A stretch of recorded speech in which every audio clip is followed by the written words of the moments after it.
Hi, I'm Jessica Lahr, and this is a look at your week in the Finger Lakes. The heat and humidity of last week has moved out, and we have a cooler, more comfortable weekend ahead.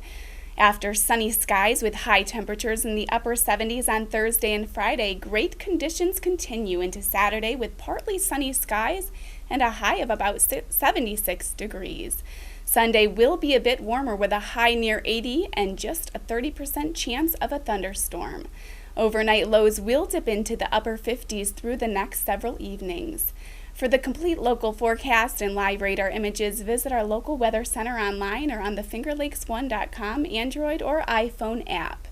In the news this week, a 24-year-old Trumansburg woman who was rescued from a gorge inside Taughannock Falls State Park last Friday passed away the following day after being airlifted to Upstate Medical Center in Syracuse. The woman fell from a 100-foot cliff on the South Rim Trail of the park, and the firefighters from Trumansburg and Ithaca were on the scene to rescue the woman, which they did by 5:47 p.m. Friday. Police are still investigating the circumstances of the incident and have not released the name of the victim. The trial of a former Town of Waterloo justice continued in Seneca County Court this week. Roger Bartow told police he was assaulted in August of 2013 while locking up Village Court following an arraignment. He said he was approached from behind and hit over the head with a heavy object. Seneca County District Attorney Barry Porsche claims Bartow's version of events were inconsistent with the observations of medical personnel who treated him. The county paid for the hospital treatment and follow-up care, which Porsche said totaled more than $41,000. Bartow faces felony charges of insurance fraud, grand larceny, falsifying business records, and defrauding the government. A Canandaigua teen was arrested Monday for driving while on drugs after he crashed into a barber shop in the city of Canandaigua. Police said they were called to Millsey's Barbershop on South Main Street around 1:55 on Monday afternoon for the report of a car that crashed into the building. An investigation found that 18-year-old Matthew Beck was driving while on drugs and passed out. Beck's vehicle then went through a stop sign at Saltonstall Street and hit another vehicle on South Main Street before crashing into the barbershop. Beck was released on an appearance ticket and is scheduled to appear in Canandaigua City Court at a later date. After last month's tragic movie theater shooting at a screening of the Amy Schumer comedy Trainwreck, the actress is teaming up with her cousin, New York Senator Chuck Schumer, for a new public initiative tackling gun violence. We'll never know why people choose to do these painful things, but sadly we always find out how the shooter got their gun. And it's often something that shouldn't have happened in the first place. And today's push makes so much sense because it seeks to address the how. We need a background check system without holes and fatal flaws. We need one with accurate information that protects us like a firewall. The critics scoff and say, well, there's no way to stop crazy people from doing crazy things, but they're wrong. There is a way to stop them. Preventing dangerous people from getting guns is very possible. The legislation we are talking about will do three things. First, require the states to send the information they have about felons, spousal abusers, those adjudicated mentally ill to the federal government, and if not, face a penalty, but if you do, you'll be compensated for it. Second, we are urging the Department of Justice to survey all 50 states and find the best standards and put out best practices for involuntary commitment.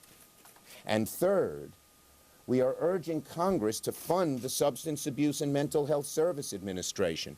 Despite this rash of shootings, many by people who are mentally disturbed, the Senate's proposed cutting in this budget that's before us this summer, $159 million in federal funding that helps treat mentally ill. Announced Monday, the initiative comes in the wake of a July movie theater shooting in Louisiana, which left 3 people dead and 9 wounded after a gunman opened fire during a screening of Schumer's new movie. We'll be back in 60 seconds with the week's top local photos and weekend events. So many sights to see on the internet, but for everything local, there's no place you can get it. At FingerLakes1.com. Come on over to FingerLakes1.com. Make us your homepage. News, weather, sports, and fun. Log on to FingerLakes1. Local news from over 40 sources, custom local weather, over 10 hours of live broadcasts and podcasts every week on your computer, tablet, television, or smartphone. 24 hours a day, 365 days a year. www.fingerlakes1.com. Come on and join the fun. Log on to FingerLakes1. www.fingerlakes1.com. There are plenty of great photo opportunities throughout the Finger Lakes this time of year, and here are a few of our favorites from the past week.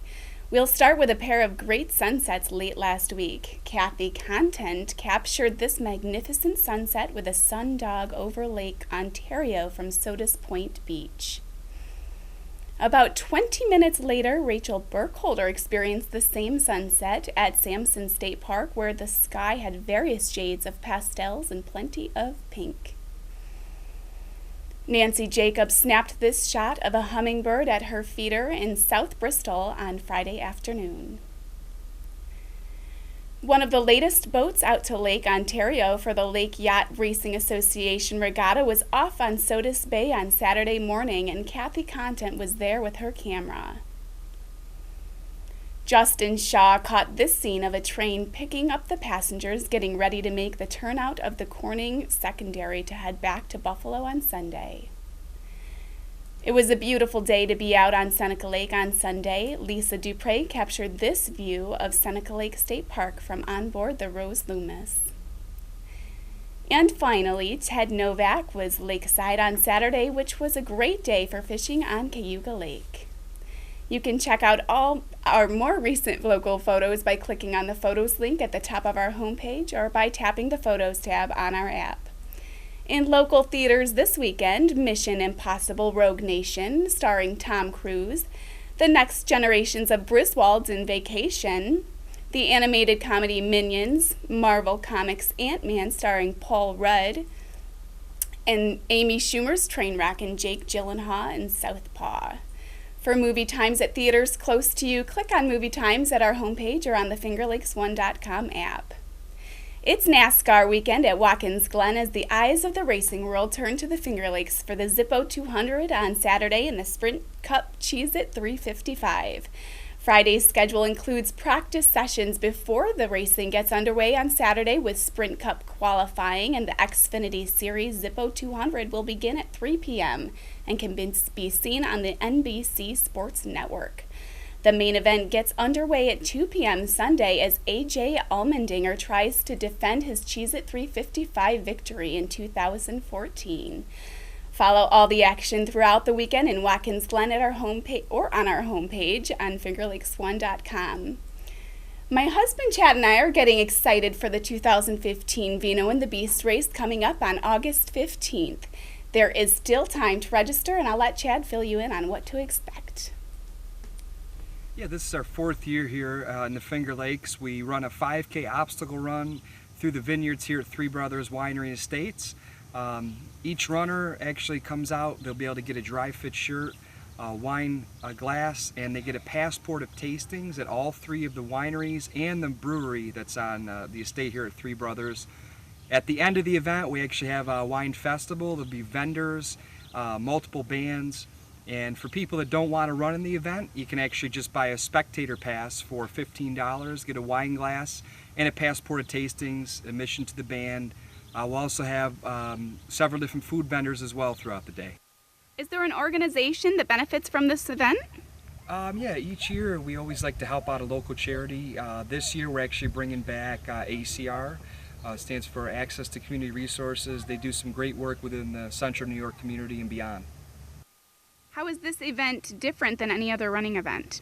This event's different because we're in the theme of the vineyards. We have beautiful scenery here at Three Brothers overlooking Seneca Lake. When we created the run too, we wanted to make it unique where, someone that runs a lot more 5Ks, that's more seasoned, can have fun, and also the casual runner, someone maybe that's coming out for their first 5K, can have a good time as well. We have people that run it. We have people that actually walk it. We have some great obstacles that are very challenging. We have a 12-foot climbing wall called Mount Vino. We also have another obstacle called the Web of Winos, which is a cargo net that you crawl up and over. And we also have another obstacle, it's called the Beast Bath, where you actually jump in a pond and swim across. If someone wants to volunteer or register for this event, where can they go? It's simple, just our website. It's vinoandthebeast.com. They can go there and volunteer, register to run. The event, again, is right here at Three Brothers Winery Estates, again, running through Zuggleby as well, and that's Saturday, August 15th. There's still a couple days left, so if you're interested, jump online and register.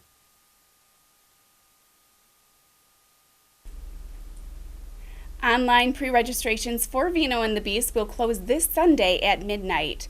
There will be on-site registrations available at Zuggleby Vineyards on Friday night during the Kids Run on August 14th and on the day of the race, which once again is August 15th at Three Brothers Wineries, but free t-shirts cannot be guaranteed.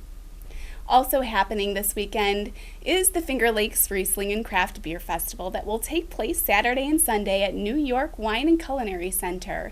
And the centennial celebration of Van Cleef Lake kicks off in Seneca Falls and runs through August 17th.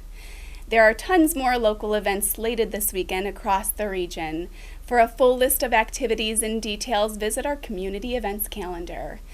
If you missed it on FingerLakes1.tv this week, local beauty salon owner Jessica Sinacropi Elias announced we'll be moving her business from downtown Seneca Falls to Waterloo on Harold Weber's show on Monday morning. Jess, now you got the operation Jessica and Company down the corner here on Fall Street. At what point did you wake up or lay in bed or have dinner some night saying, I got to make a move? When did that transpire? Last year. Last year you decided, boom, got to make a move. And then you started looking around for availabilities? I did. I looked at a lot of different locations around in Seneca Falls, actually. But there's a lot of restrictions on the zoning for different houses here, like if it's zoned residential, commercial, not. So I had kind of that would have been like a 6 months process to change the zoning if it even got to that point. And so then I just said, okay, I'm not gonna try to switch residential into commercial. I'm just gonna look for commercial. So is the zoning regulations less stringent in Waterloo then? Is that what you're saying in Seneca Falls? I don't know if they're less. I certainly haven't had to jump through as many hula hoops in Waterloo that I had to go through in Seneca Falls, which is unfortunate because you would want people to stay in Seneca Falls.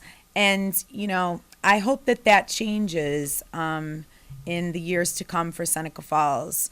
So residential, you try to get it to go commercial. Well, I wanted to use a house that was a Victorian house and change it into a salon setting. Right. However, the variance that I wanted is there. It's a very gray area.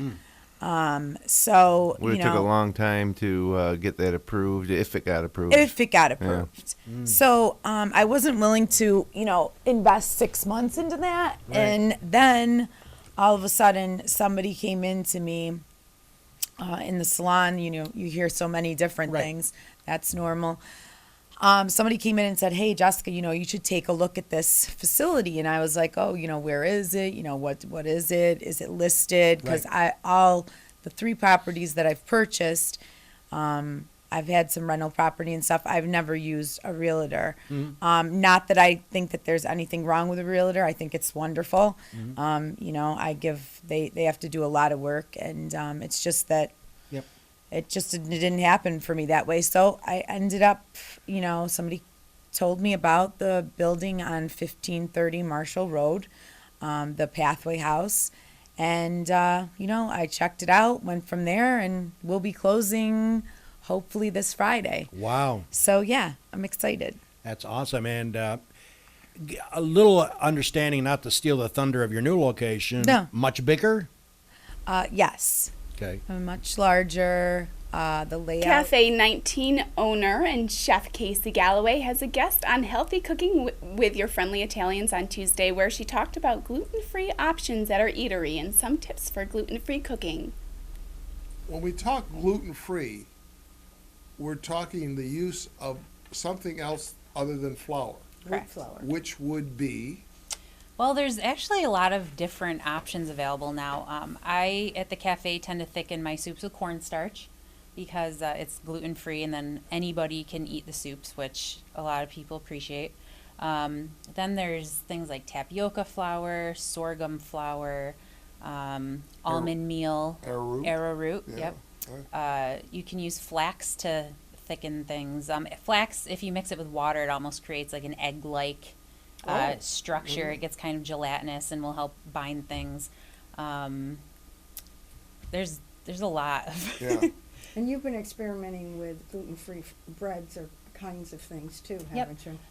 We have on any given day 4 to 5 different gluten-free pastries in the case available, and then we have a gluten-free bread substitute that we make in-house that is always available if someone comes in and they want a sandwich.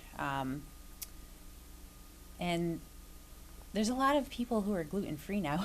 I'm surprised every day. I mean, we get multiple people a day who are gluten-free, and a lot of the chiropractic students, even if they aren't gluten intolerant or celiac, a lot of people are just choosing not to eat gluten now. Right. So, we're finding a lot of the chiropractic students and just, people who are more health conscious are choosing not to partake in it now. Weren't you having some dinners once a week at one time or something? Oh, we were for a little while. We wanted to see. On the latest edition of the 31st Lap podcast, Chris Marquardt explains how Blackrock Speedway is giving the future of their track a shot in the arm. Turning our attention now to more local stuff, Friday coming up is going to be a night where the Bandit class takes the headlines over at the Blackrock Speedway. That's their youth division, which has been around for since the late 90s. At that point, Cindy and Lynn Huff, who were the owners and promoters of the track at that juncture, decided that they wanted to give the future of the track a bit of a shot in the arm, and they developed this 4-cylinder program with the youth cars, and worked with their insurance company to get it situated so that children aged 12 to 16 could race full-size race cars, and they've had a number of skilled drivers that have moved up through the ranks. Jeff Doherty right now is leading the charge with the points. He's won 10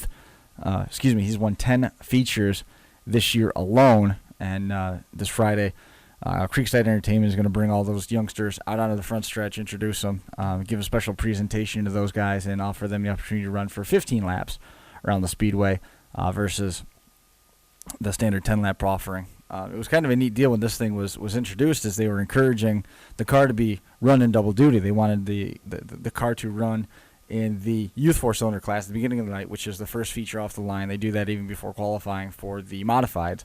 And then from there, that car would hopefully be occupied by an adult for the 4-cylinder heats and the 4-cylinder adult feature that went on later on in the night. And it's worked out well. We've seen John Wallenbeck do it. We've seen the Ovens car do it a bunch of times. There's a number of names that you're going to recognize. Matt Shepard being one of them. We'll talk about Matt here in a few minutes. Came up through and was a participant in the 4-cylinder ranks over at Blackrock Speedway. And then we've also got sportsman champion Brady Foltz and Donnie Lawson, Grit Series regular Frank Ray Jr., Alex Hogue. A lot of guys that have cut their teeth, per se, in that 4-cylinder division. And nice to see those kids getting the opportunity to get some recognition out in front of everybody. Marcus Dinkins, more Blackrock news, is at this point serving an indefinite suspension for his actions over at Blackrock Speedway last Friday. Turning Stone Casino and Resort head golf professional Eric Lorenzetti called into Monday night's live edition of the Finger Lakes Golfer podcast to talk about the New York State Men's Amateur Championship that was held at his facility last month. Have into the show tonight head pro at Turning Stone Resort and Casino. 3 great golf courses there, actually 5 courses, 3 premier championship-style courses, a great golf dome, and a huge golf superstore. Eric, how you doing? Welcome back to the show. Jim, I'm doing great. Thanks for having me. Now, first of all, the course that the men's am, Galloway, am I saying that right? I can never get it. It's okay. It's actually pronounced Galloway. Galloway, I got it. It's just a mental block. Galloway, I've played it. So what was that like, being involved, and what was your level of involvement during that the New York State Men's Am last week? Yeah, the men's amateur, it was a great event. They were with us for a few days. Actually, the Sunday prior to the championship, they actually had a last chance qualifier with about 36 to 40 players that played in that. Monday was their full practice round, and then the championship proper started on Tuesday with 18 holes, Wednesday with 18 holes, and then actually they have a cut, and then 36-hole final from there. So they're with us for a while. The State Golf Association is great to work with. We've worked other events, but nothing as prestigious as the men's amateur. Sure, and a great champion in Trevor Sluman. Do you get what? Do you turn that over to the New York State Golf Association when they come in, or what's your level of involvement as head professional when the New York State Golf Association comes to town with one of their major championships? Yeah, absolutely. They, we work together. It's a long process. From the planning stages when we finally decided that Galloway would be a great venue for it. Then from that point, as we get closer to it, our superintendent for the Galloway golf course and his team, they communicate with the State Golf Association, a gentleman by the name of Andrew Hickey, who's the director of tournaments and all the competitions and rules, who's a great guy to work with. And so we all work together as a team. There's a lot of logistics that need to be taken care of as far as where players are going to register. They do split tee starts, which is a little bit of a challenge, being that the 10th hole on Galloway is about as far away from the clubhouse as possible. We actually did it where we started them off holes 1 and 9, 1 and 8, which is a little bit different from time to time. So there's a large level of involvement every single day. They're long days. They start about 4:35 a.m. and the last golfers coming off the golf course typically probably about 7:30, and do it all again for the next day. Well, we talked previously about how difficult Check the out course all of Galloway this is. week's episodes at fingerlakes1.tv or on the Finger Lakes One TV tab on our app. All of our audio programming is also streaming in rotation on Finger Lakes One Radio. Thanks for joining me for another edition of FLX Weekly. I'll be back next Wednesday, and you can also check me out on Monday morning, where I'll be a guest on Weber This Week at 9:30 a.m. For FingerLakes1.com, I'm Jessica Lahr, hoping you have a fantastic